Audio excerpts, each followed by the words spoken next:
Let's make some matching rings for a couple, except this time we're going to be ditching our original setup because we're actually going to be making stacker bands. And I'm also going to be watching a show while we make these. I've been watching the One of Us is Lying series, and it's so good. I highly recommend it. Anyways, let's get started on these rings. This person ordered 2 of our sterling silver ring bands, 1 thick band and 1 thin band, and they did leave an order note saying that they're getting these as pinky promise rings for them and their boyfriend. And I was so excited to make this order when I saw it come through, and I just think it's so cute that they got 1 thin band and 1 thick band. Anyways, let's get started on this order. We're going to be making the thick ring in a size 4.5 and the thin one in a size 3. So I just went ahead and cut those to size. And after cutting them, I do have to file the ends just because they are quite a bit uneven. And we need them to be as straight as possible. That way, when it's time to solder them, it's a quick and easy process. But right now I'm just taking my ring bending tool and shaping them into circles. They don't need to be perfect circles by any means at this point because we are going to take the 2 ends and bend them so that they meet up perfectly together. We'll end up shaping them into actual rings later in the process. So here's what they look like so far. Also, the reason why we want the ends to meet up perfectly is because once it's time to get to the soldering part, we want to make sure the solder can flow perfectly. Anyways, right now we're actually cutting 2 small pieces of solder. I'm gonna cut a bigger one for the thicker band and then a smaller one for the thinner band.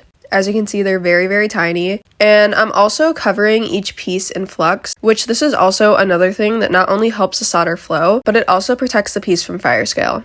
Anyways, now we're going to grab our torch and just heat up the piece until the solder flows. If you look closely, you could see the exact point that it does flow. And now I'm going to grab each piece with my tweezers and quench them. That way they cool off instantly and I could touch them without getting burnt and keep on working. Here's what they look like so far. Now we're going to shape them into actual rings. So I just put them on my ring mandrel and then hammer them until they're fully shaped into a circle. After this, they're going to go into what is called a pickling solution. This is going to help get off any fire scale and overall just clean up the piece. Next, I'm going to sand off any excess solder using a little piece of sandpaper as well as a Dremel tool. Anyways, after this, I throw both of the rings into our jewelry tumbler. This just helps clean them up and give them an extra shine while also work hardening them. That way they hold their shape. And then our last and final step is polishing both of the rings with 2 different types of polishing compounds. And after this, they're fully done and here's what they look like. I think these came out so cute, and overall, I just love the pinky promise ring concept so much.